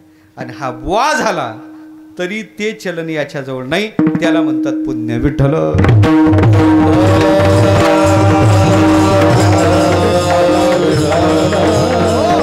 प्रत्येक कालात चालणारं चलन पुण्य, प्रत्येक देशात चालणारं चलन पुण्य, प्रत्येक जन्मात न्याय जमते देवा चलन पुण्य. म्हणतो को बरं म्हणतात व्हायचं झालं तर काय व्हावे? पुण्यवंत व्हावे. फार शब्द गोड आहेत महाराज. पुण्यवान व्हावे म्हणत नाही, शब्द आहेत वंत व्हावे. वाहन वंतात काय फरक आहे सांगू का नको? मोठा मी साशंक आहे. वत प्रत्यय संस्कृत भाषेत. मराठीत एक वचन आणि अनेक वचन दोनच आहेत. संस्कृतात 3 वचन आहेत. एक वचन, द्विवचन आणि बहुवचन. वत प्रत्ययाचं एक वचनाचं रूप वान आणि बहुवचनाचं वंत होते. भगवत, भगवान, भगवंत, भगवंत असं चालेल. परत इथं पुण्यवान व्हा म्हणत नाहीत. शब्द आहेत पुण्यवंत व्हावे. काय पुण्यवान पुण्यवंतात फरक आहे सांगतो तुम्हाला. आपल्या घरी टाकी आहे, पाण्याची टाकी, हौद हौद किंवा टाकी असेल ना पाण्याची, त्याच्यात पाणी आहे, त्या टाकीत पाणी आहे. पाण्याला आपण जल म्हणतो म्हणून टाकी जलवान आहे. आणि मुंबईला समुद्र आहे, समुद्रातही पाणी आहे. पाण्याला जल म्हणतो, समुद्र हा जलवान नाही, समुद्र हा जलवंत आहे. जिथं मर्यादा येते तिथं वान प्रत्यय लागते, जिथं अमर्याद असते तिथं वंत प्रत्यय लागतो. तुकोबारा इथं मर्यादित पुण्याचे धनी बोना म्हणत नाहीत, अगणित पुण्याचे मालक तुम्ही बना. तुम्ही पुण्यवान व्हा म्हणत नाही. शब्द काय? पुण्यवंत व्हावे. तुम्ही दान धर्म केला पुण्यवान व्हाल, पुण्यवंत नाही. तुम्ही व्रतवैकल्य केलं पुण्यवान व्हाल, पुण्यवंत नाही. तुम्ही तीर्थयात्रा केली तुम्ही पुण्यवान व्हाल, पुण्यवंत नाही. महाराज पुण्यवान सांगत नाहीत आज, अगणित पुण्याचे मालक बना म्हणजे पुण्यवंत व्हा. महाराज पटलं आम्हाला. काय व्हावे मग आता? पुण्यवंत व्हावे. पण महाराज उपाय काय? तो उपाय महाराज सांगतात, सज्जनाचं नामचिंतन घेता.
सज्जनाची नावे घेता, सज्जनाची नावे घेता पुण्यवंत व्हावे. म्हणून सज्जनाचं नामचिंतन करावं. कृपाळू सज्जन तुम्ही संत जन, त्यांचं नामचिंतन केलं. तुका म्हणे त्यांचे नावे घेता व्हावे संतोषी, त्यांचं नामचिंतन करावं. जयाचे नाव तीर्थराव दर्शने प्रशस्तीशी ठाऊ, त्यांचं चिंतन आपल्या जीवनात करावं. पुण्यवंत व्हावे. काय व्हावे? धनवंत व्हावे नाही, गुणवंत व्हावे, मान्यवंत व्हावे, विद्यावंत व्हावे नाही, सगळ्यापेक्षा पुण्यवंत व्हावं. बरं महाराज, कशाच्या साध्या माध्यम काय, साधन काय? म्हणजे सज्जनाची नावे. म्हणून देवा काहीची नावं घ्यावी, काही घेऊ नये, काहीची घेऊ नये. सकाळी माकडाचं नाव घेऊ नये बाबा. घेतलं तर घेऊ नाही, घेतलं तर विष खाऊ नाही, खाल्लं तर पा खाऊन. उपाय काय? आलं लक्षात? सकाळी माकडाचं नाव घेऊ नये आणि अभक्ताचं नाव कधीच घेऊ नये. प्रभाते नाव न घ्यावे माकडाचे, असं म्हणतात. दिवस भाकरी भेटत नाही त्याला. सकाळी माकडाचं नाव घेऊ नये आणि अभक्ताचं नाव कधीच घेऊ नये. आणखीन काही नाव घेऊ नये. सांगू का? तुम्ही म्हणत असाल तर सांगतो, नाही तर पुढं चालतो. सांगू ना? म्हणजे माझ्यावर आपत्ती येऊ नये म्हणूनच मी विचारलं. ज्याला आपलं कल्याण करून घ्यायचं, ज्याला आपलं भलं करून घ्यायचं, त्यांनी 5 नावं घेऊ नये. आत्मनाव घेऊ नये, गुरुचं नाव घेऊ नये, ज्येष्ठ अपत्याचं नाव घेऊ नये, कलत्र म्हणजे बायकोचं नाव घेऊ नये, आणि कृपणाचं नाव. आत्मनाम, गुरुचं नाव, कृपण व्यक्तीचं नाव, ज्येष्ठ अपत्याचं नाव आणि कलत्र म्हणजे बायकोचं नाव घेऊ नये. हे 5 नाव घेऊ नये बाबा. हा मग तेच तर कल्याण करून घ्यायचं झालं तर. मला वाटलं तुम्ही बायकोचं का घेऊ नये असं विचारता का. आलं लक्षात. त्याला भलं करून घ्यायचं त्याने 5 नाव घेऊ नये. का घेऊ नये सांगू का. आत्मनाव घेऊ नये या शब्दाचा अर्थ आहे फुशारकी मिरवत जाऊ नये, प्रौढी म्हणून. आत्मनाव घेऊ नये याचा अर्थ फुशारकी, मी असं केलं मी तमुक केलं नाही. प्रौढी म्हणून आत्मनाव घेऊ नये.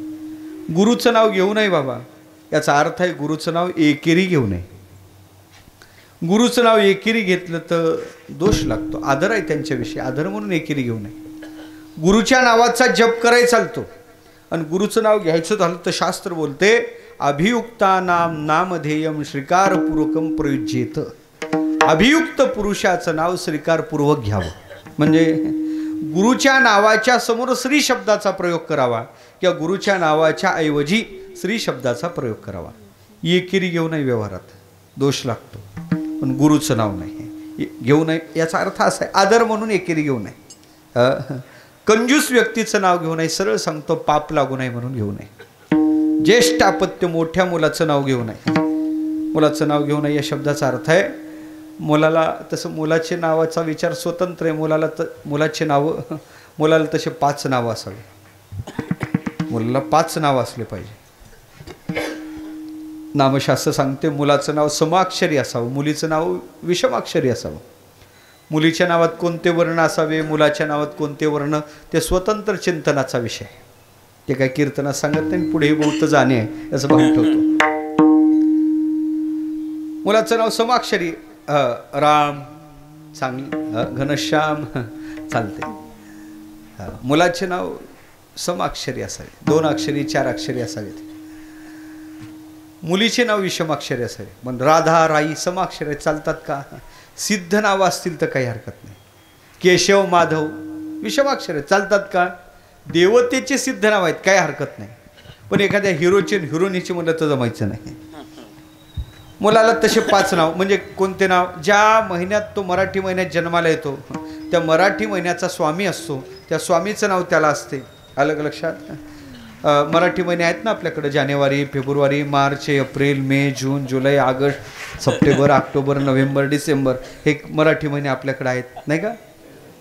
हां चुकलं का काही. बरं बरं बरं. हां मग मराठी कोणते आहेत. हां चैत्र, वैशाख, ज्येष्ठ, आषाढ, श्रावण, भाद्रपद, आश्विन, कार्तिक, मार्गशीर्ष, पौष, माघ, फाल्गुन, हे मराठी महिने आहेत. तेव्हा आणि प्रत्येक मराठी महिन्याला स्वामी आहे. त्या स्वामीचं नाव त्याला असावं. त्याचं एक राशीचं नाव असावं, त्याचं एक रूढ नाव असावं. बापांनी त्याला एक नाव ठेवावं. आणि मला वाटते खरं नाव ठेवायचा अधिकार बापाचाच आहे. यांच्याकडे कधी गेला नाही, लक्षात आलं लक्षात. हो नामकरण विधीचं चिंतन बापांनी त्याला नाव द्यावं, बापाहून त्याचं नाव असावं. अलग लक्षात. बापाहून त्याचं नाव असावं असं शास्त्र बोलते. त्या संस्कार प्रदीप नावाचा गोरखपूरचा ग्रंथ आहे, फार गोड चिंतन केलं नामकरण विधीचं. ऐका. आणि एक त्याचं टोपण नाव असावं. टोपण नाव बाळ्या, पिंट्या, बबड्या म्हणत नाही का आपण. बापांनी त्याचं रूढ नाव घेऊ नये, बापांनी त्याच्या टोपण नावाचा उल्लेख करत जावा. आणि आपल्याकडे तीच प्रथा आहे. अलग लक्षात. तीच रूढी आहे, तीच प्रथा आहे. मला सांगायचं काय आता, ते का घेऊ नये त्याच्या पाठीमागं कथा आहे, ती कथाही सांगत नाही. मला सांगायचं काय तर मग घ्यावा हे घेऊ नये. आत्मनाव, गुरुचं नाव, कृपण व्यक्तीचं नाव, ज्येष्ठ अपत्याचं नाव आणि कलत्र म्हणजे बायकोचं नाव घेऊ नये बाबा. बाबा बायकोचं नाव का घेऊ नये सांगू का. आल्यात का इथं. घरी येऊ देणार नाहीत ना. आणि ते काय मी आज सांगत नाही. मग सांगू नको ना का सांगू. बायकोचं नाव का घेऊ नये सांगू का. तुम्ही खाली तोंड करून म्हणायला लागले, जरा जोरात म्हणा सांगू का? हा? ऐका बायकोच राहू दे, आता एवढं राहू दे. या आळंदीला सांगतो, त्यानं तरी या तुम्ही आळंदीला. काय म्हणतील महाराज, हे 4 नसते सांगितले तरी बरं झालं असतं, पण ते तीच का घेऊन आहे तेवढं सांगाच. एक तर म्हणे महाराजाला कुठं जायचं, आळंदीला म्हणे कुठून जायचं, म्हणे लातूरून जायचं, म्हणे महाराजाला मी सोडतो. गाडी काढली, गाडीत मला बसवलं, गाडी वाटेला का घेतली, अर्ध्यात गाडी नेली, गाडी बंद केली. म्हणे महाराज खाली उतरा. म्हटलं का रे बाबा बिघाड झाली का काही? नाही खाली तो उतरा. म्हणलं काय पेट्रोल संपलं का? म्हणे खाली तो उतरा. मी खाली उतरलो. मग त्यानं विचारलं, म्हणे महाराज ते तिचं नाव का घेऊन येते, तुम्ही कीर्तनात नाही सांगितलं, तेवढं सांगता का? मी म्हणलं तुला हे मी इथं सांगणार नाही. ते म्हणे तुम्हालाही मी पुढं सोडणार नाही. आणि आज काही मला ती अडचण नाही. तुम्ही काय विचारणार? हरिदास महाराज झालंच नाही तर ते काय विचारणार? म्हणून मला खऱ्या अर्थानं पाहायचं झालं तर म्हणून ते काय मी आज सांगू का? मग एवढं राहू देतो बाबा. हा, जरा जास्तच जिज्ञासक दिसतात बरं का बाबा. हा, बायकोचं नाव का घेऊ नये सांगूच ना. मग राहू दे ना एवढं. ऐका बायकोचं नाव घेऊ नये या शब्दाचा अर्थ आहे तिच्या ताब्यात जाऊ नये. विठ्ठल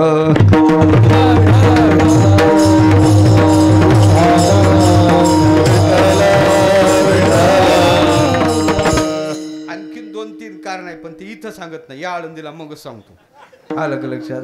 मग घ्यावं कोणाचं बाबा? देव वा संताचं नामचिंतन करावं. तरी होते काय तेच सांगितलं, पुण्यवंत व्हावे घेता सज्जनाची नावे. तुकोबाराला विचारलं, महाराज हे केवळ आम्हालाच सांगता का आपल्या जीवनात त्या संताचं काही चिंतन करता? तुकोबारा म्हणे भल्या माणसा, फुकट महालाभ जर पदरात पडत असेल तर माझी वाचा त्या संतांच्या नामाला तुटी कस काय पडू दे? माझी वाचा तुटी, माझी वाचा तुटी, माझी वाचा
त्या संतांच्या नामाला तुटी पडू देत नाही. मी तुम्हाला सांगत नाही, तर माझी वाचा सुद्धा त्या संतांचं चिंतन करते. किंवा दुसरा भाव असा होईल, संतांचं चिंतन न केल्या कारणाने होणारी तुटीनाम हानी घ्यायला म्हणजे स्वीकारायला माझी वाचा तयार नाही.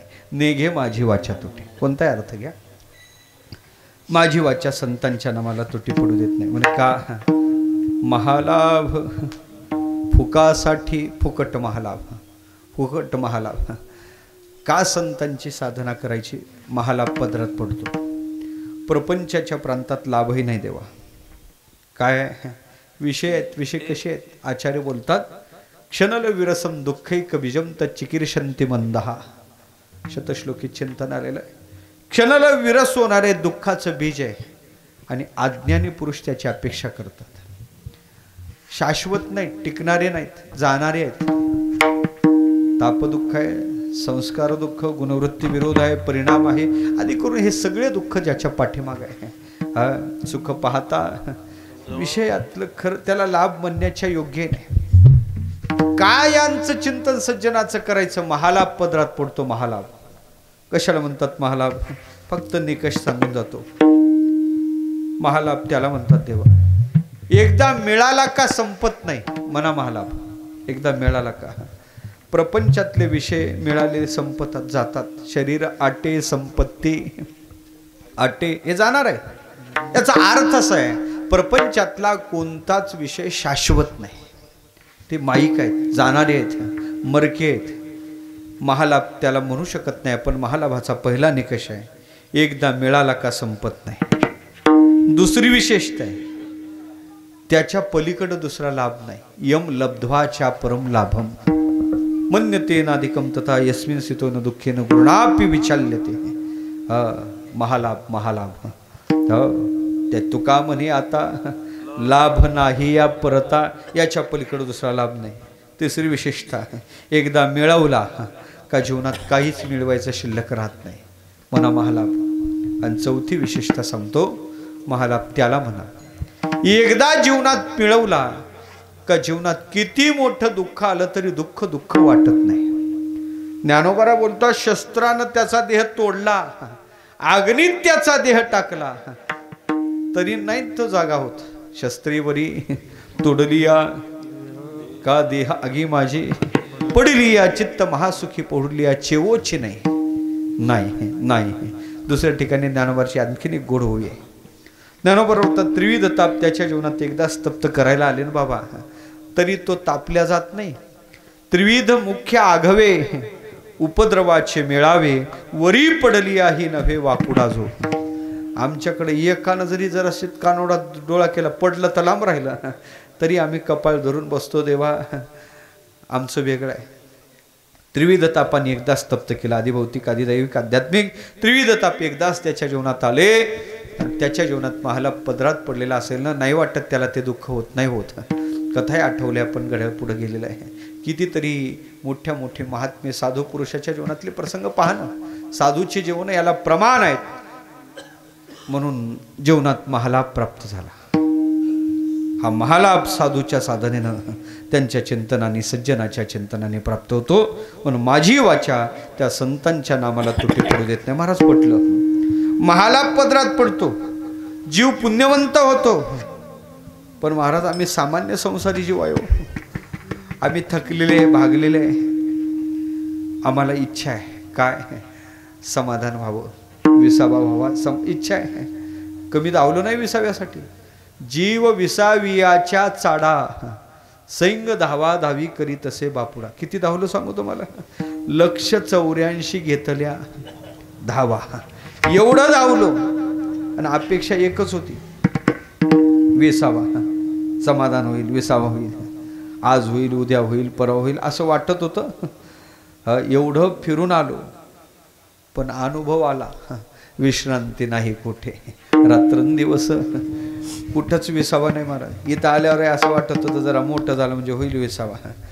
मग वाटत होतं जरा शिकल्यावर होईल, सर्विस लागल्यावर होईल, 2चे 4 झाल्यावर,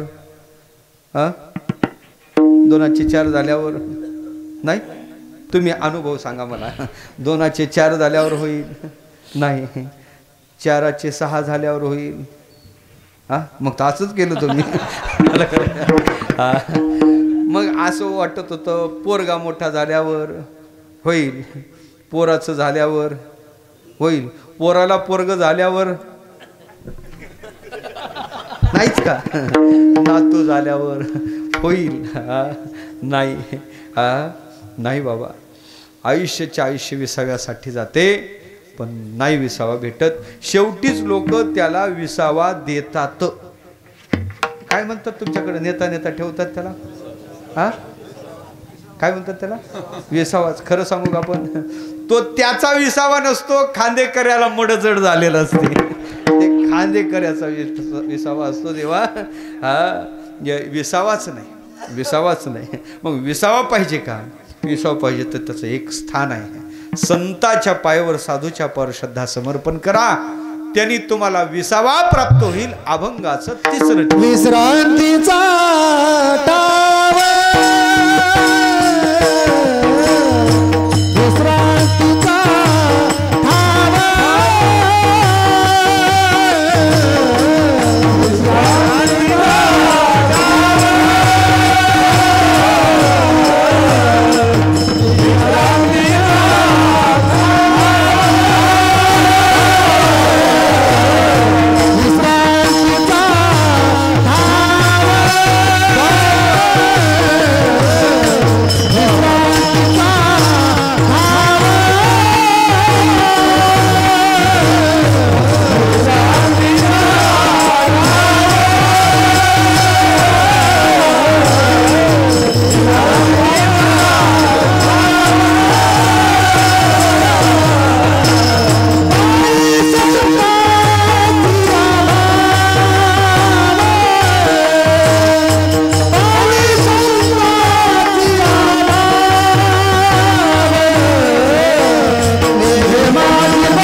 खरंच सांगतात बाबा. विसावा पाहिजे ना, ठाव म्हणजे ठिकाण, विश्रांतीचा ठाव, पायी संताची भाव, साधूच्या पायावर भाव ठेवा, श्रद्धा ठेवा, विसावा देते. हे दुसरीकडे ठेवण्यात फायदा नाही, हा दुसरीकडे गेला काही कामाचा नाही. अहो माझं तुमच्यावर फार प्रेम आहे. महाराज म्हणायचे म्हणे हे वाक्य अत्यंत खोटं आहे, अत्यंत खोटं. जगाच्या पाठीवर हा विश्वास पानिपतच्या युद्धातच गेला, राहिला नाही देवा. आलं लक्षात. हा निश्वासो नाही विश्वास हा कदा वृद्धो भविष्यती, कधी थांबल सांगायला जमत नाही. मग विश्वासाचं खरं स्थान आहे साधू. संतांच्या पार विश्वास ठेवा, विश्रांतीचं खरं स्थान आहे. संत विसावा देतात, कोणाकोणाला देतात, आता तो विषय मोठा आहे, कोणाकोणाला, सगळ्याला देतात. संत जीवाला विसावा देतात, संत देवाला विसावा देतात, आणि पुढं सांगू संत संतालाही विसावा देतात. जीवाला विसावा देतात पण इकडं तिकडं जाण्यापेक्षा, इकडं तिकडं जाण्या सासरवाडीला इकडं जाऊ दे, त्याच्यापेक्षा विसाव्याला जाऊ संताच्या गावात. जाशी तरी जाई संताच्या गावा होईल विसावा, तेथे म्हणा तिथं विसावा होईल. विसावा देण्यासाठी साधू आहे. नाही, देव सुद्धा सगळ्याला विसावा देणारा देव आहे. विठोबा विसाव्या विसाव्या, जगताच्या अखिल उर्मी ज्याच्या ठिकाणी विसाव्याला येतात. महत्त्व जिथं विसावलं तिथे परब्रह्म तत्व आहे देवा. पण खऱ्या अर्थानं त्यालाही विसाव्याची गरज भासते. त्यास नामदेव महाराजसारखे संत सांगतात देवा तुला विसाव्याची गरज आहे. आणि मग विसावा पाहिजे असेल तर चला ना, नाम म्हण देवा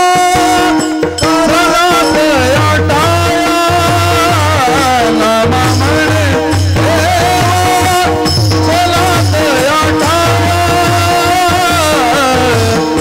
विश्रांत घ्या कल्पना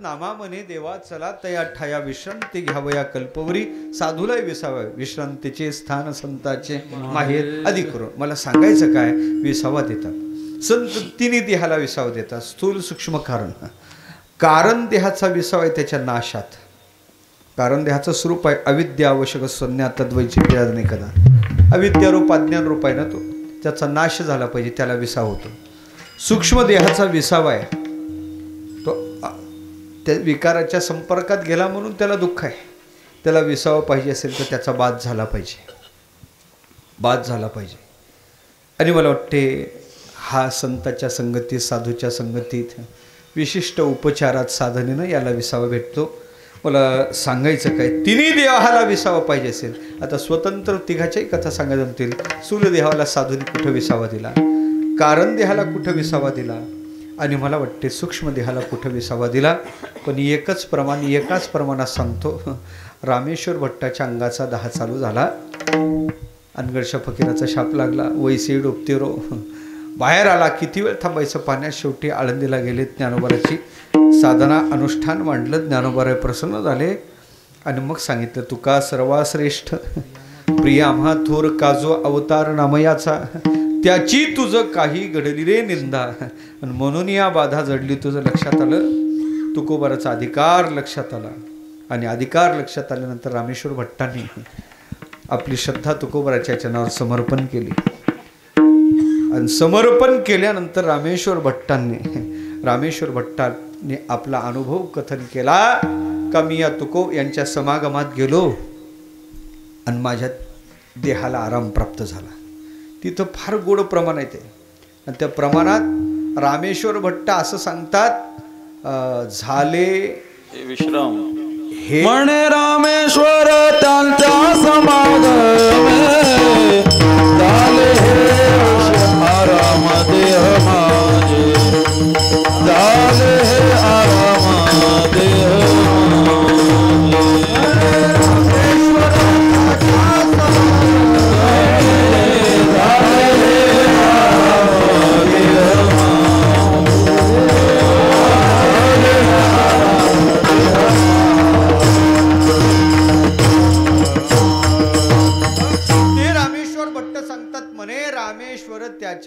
त्याचे समागमे झाले हे आरामधे माझे मला वाटते हा म्हणले नाही तिथं हे म्हणले या हे शब्दाला अंडरलाईन करा हा शब्द म्हणले असते तर फक्त स्थूल देहाचा 10 शांत झाला एवढंच घ्यायला जमलं असतं हे शब्दानं तिन्ही घ्या माझ्या कारण देहाचा नाश कारण देह अज्ञान रूप आहे आणि तुकोबारा कोण आहे संत ग्रहमेळी जगदांत गिळी पैल उदया छेडे भानू तुका सूर्याचे प्रे तुका लोकरी किडा करी त्यांनी अज्ञानाची निवृत्ती केली म्हणून कारण देहाला विसावा भेटला मी दशग्रंथी पंडित आहे अशुद्ध काम संपर्कात विकार तिथं होते ना शांतिदांत्यादी लिंगदेहगा हे विकार आहेत त्याच्या ठिकाणी आणि मग मला वाटायचं ते निवृत्त करण्यासाठी झालं असं मग लक्षात आलं का बाबा त्याचा सगळ्यात मोठा दोष आहे अहंकार तो अहंकार माझ्या ठिकाणी होता मी दशग्रंथी पंडित आहे आणि त्याच्यामुळे त्यालाही दाह होता त्या सूक्ष्म देहाचा पंचदशी 7व्या प्रकरणात 3 देहाचे 3 ज्वर आणि त्याच्या नाशाचे उपाय सांगितले तिन्ही गोड विषय आलेला आहे तिथं अलग लक्षात कोणते ज्वर आहेत त्याच्या निवृत्तीचा उपाय तिन्ही ज्वर म्हणजेच ते अशांतता त्या ज्वराने होते ते कसे जातात त्याचा विचार करायचा झाला तर तिथं वेगवेगळे उपाय सांगितलेत पण एकाच उपायात साधूच्या संगतीत ते तिन्ही जातात त्याला तिन्ही कारण आहेत त्या गेलो त्याच्यानंतर माझा अहंकार मी दशग्रंथी पंडित आहे लक्षात वाटत होतं ते निवृत्त झालं तुकोबाराची सरी नाही दशग्रंथी पंडिताला येत माझ्या सूक्ष्म देहाचा बाद झाला आणि हा स्थूल देह 10 चालू होतात याचाही 10 शांत झाला अशा तिन्ही देहाला विश्रांती त्यांच्या समागमात झाली म्हणून विश्रांतीचा ठाव फक्त भाव ठेवा पायी संताची अभाव महाराज म्हटलं विसावा प्राप्त होते जीव पुण्यवंत होतो महाला पदरात पडते तर महाराज आता तुम्ही पुण्यवंत होण्याचा उपाय सांगता पण इतके दिवस आम्ही करू नाही ते केलं खाऊ नाही ते खाल्लं पिऊ नाही ते पिलं आमचा सगळा 7-12 काही कोरा नाही सगळा भरलेला आहे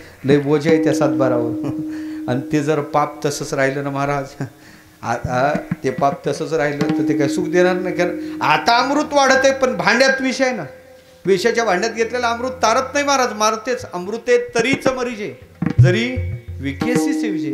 विषाच्या भांड्यातलं अमृत तारत नाही, मारतेच. आता पुण्यवंत होण्याचा उपाय सांगता, पण इतके दिवस केलेलं कळत न कळत घडलेलं पाप, त्याची वाट काय? ते पाप तसंच राहिलं तर पुन्हा दुःख देईल ना आम्हाला. तुकोबारामने दुसरं तिसरं काहीच करू नको. त्या साधूच्या नामाचा जप कर, त्याने तुझं पापही जाईल. तुका म्हणे पापे, तुका म्हणे पापे, तुका म्हणे पापे, तुका म्हणे पापे, तुका म्हणे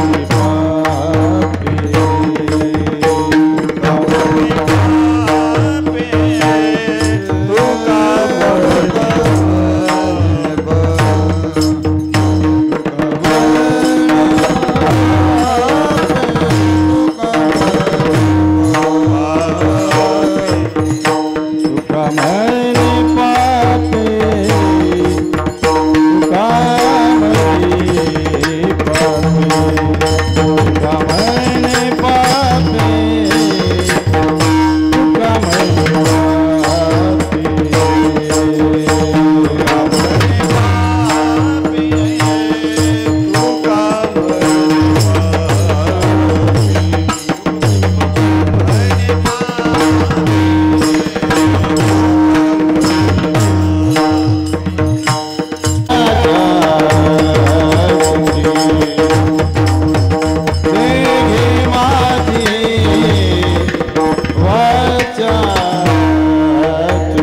पापे जाती संताची जपे तुका म्हणे पापे वायू सुता जाती तुका म्हणे जपे वायू सुता जाती पापे. त्यांचं चिंतन केलं. अनिष्ट परिहार इष्टलाभ दोन्ही होतात. असं चिंतन आपल्या जीवनात घडावं. आपलं जीवन त्या परमोच्च लाभापर्यंत जावं अशी सद्भावना करतो. झालेली सेवा त्याच धन्य माता पिता तयाच्या अशा दोन्ही मातापित्यांच्या वैकुंठवासी हरिभक्तीपरायण निवृत्ती नारायणरावजी मेखले आणि वैकुंठवासी मातोश्री विठाबाई निवृत्तीराव मेखले यांच्या चरणी समर्पण करतो आणि कोटी कोटी धन्यवाद देतो. वाणीला थांबवतो.